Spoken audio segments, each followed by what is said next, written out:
So I was laying here, right, falling asleep a little bit. You know what I'm saying? Going back and forth between, fucking resting and waking and resting and waking. My body's tired, but my mind isn't, right? I spent my day out with my children, climbing mountains, running through the woods.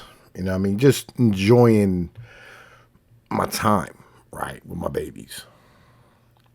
And as I'm laying here, right, I'm going through like my news stories or whatever that's on my little, you swipe your phone to, the right, and like all of a sudden they have like a Google News app. And I come across this CNN article, right? And it says, Civil War sends a message that's more dangerous than the violence it depicts on screen, right? It says a month after Russia invaded Ukraine in 2022, the historian Yuval Noah Harari made a bold claim that seemed delusional. Harari made his claim in an essay on heroism of the Ukrainian people. He praised and battled Ukrainian President Vladimir Zelensky. And listen, I'm so tired of y'all trying to pretend that these names don't say Vladimir. Just you know what I mean? Just like it's Kiev, bro, not Kiev. All right, it's Kiev. Okay, like shut the fuck up. Right, who refused to flee his country when death seemed certain, telling his would-be rescuers that he needed ammunition, not a ride.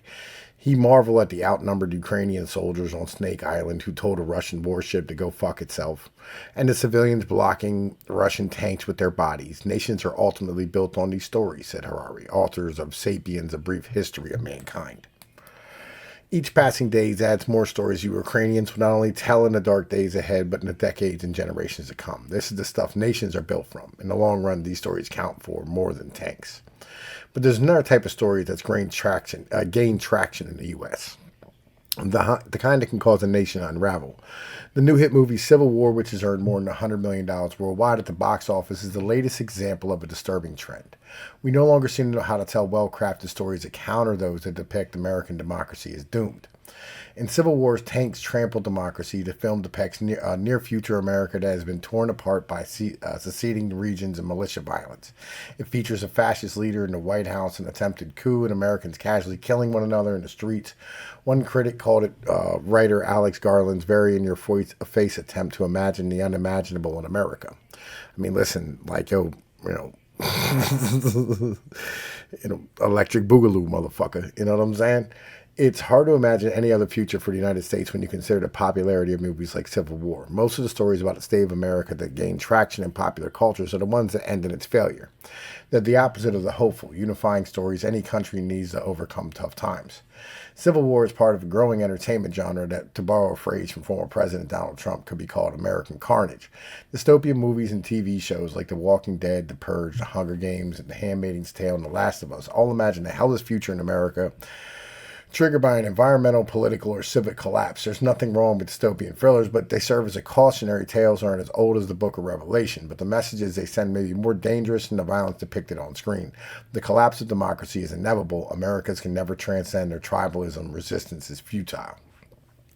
There's something wrong when we churn out stories about superheroes and spandex banding together from different galaxies to save the universe. But we can't tell a popular story that shows America's coming together to serve our country. I'm reading this to y'all because, I want to be able to, make y'all understand why I'm aggravated. It didn't used to be this way. There was another time when democracy in America was under threat, and the filmmakers responded by making stirring movies aimed at lifting American spirits and equipping them for battles ahead. Consider Casablanca.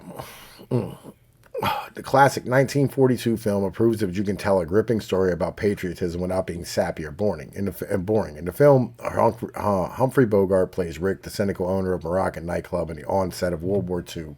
The movie is remembered today for the classic line, here's looking at you kids, will always have Paris, round up the usual subjects. Yet there's another classic line uttered by Ricks, I stick my neck out for nobody. That hints deeper at the reasons why Casablanca was made. The film was set before Pearl Harbor, when many Americans didn't want to get involved in a European conflict. Adolf Hitler's Nazi war machine seemed unstoppable. Fascism was on a global march. Democracy's future seemed grim. Ricks responds to the impending crisis with apathy and cynicism. And when his old flame, and played by actress Ingrid Bergman, walks into the nightclub one day, she's not only rekindles their romance, but his idealism. The movie was a patriotic rallying cry that affirmed a sense of national purpose, wrote Cristobal S. Berry and Caban in an essay. The film emphasized group effort and the value of individual sacrifices for a larger cause.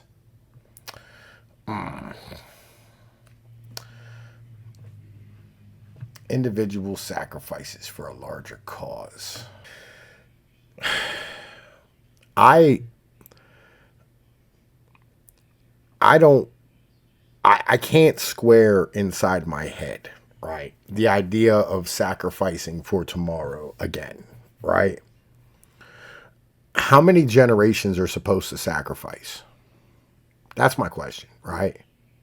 Like, at what point are we done sacrificing? That's an honest, real question, right? Like, how many people need to sacrifice? How many generations? Like, when are we done sacrificing? When do we get to collect?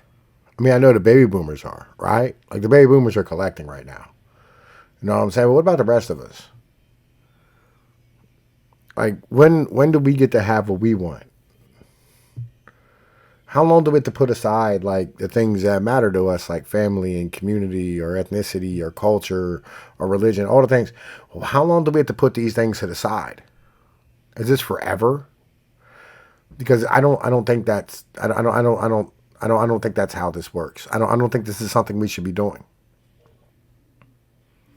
Right? I mean, like, your democracy, right? Or should I say your oligarchy, right? The things that you run, the things that help, you know what I mean? Like, the rich stay rich, you know what I mean? And the poor continue to contribute to the rich, and this whole system continue to operate. It's not something I want to keep telling my children to do. I'll be honest with you, okay? I don't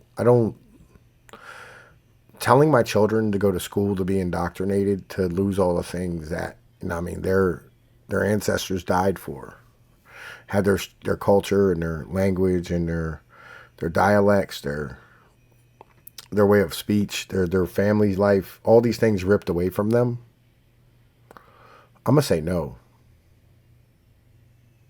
I'm gonna say no. I don't want to do this anymore. I don't think it's right for you to continue to ask us to do this. To be honest with you, I don't know. How long is the question,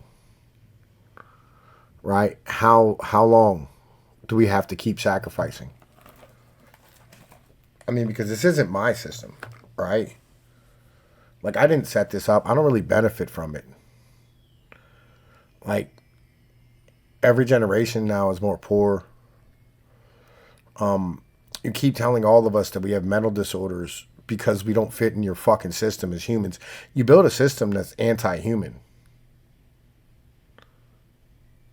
And then you go like, "Oh, you're all broken humans." No, we're not. We're fine. Your fucking system is broken. You build a system that's bad for human beings. And then you want to blame us. Fuck you. How about that? How about fucking eat a dick? How about I'm cool, bro? Like, I don't want to do this anymore. Okay, I don't know. I don't want to keep doing this. How about no? How about that, bro? Can I say that? Fuck you. I don't want to keep doing this. I don't want my children to keep. I have 8 kids. I'm gonna tell all of them not to do this, right? And I hope everybody else does too. So this system completely fucking collapses around your fucking heads and on your necks. Because I don't care about your multiracial, multicultural fucking idealism. I don't care. I'm not an idealist.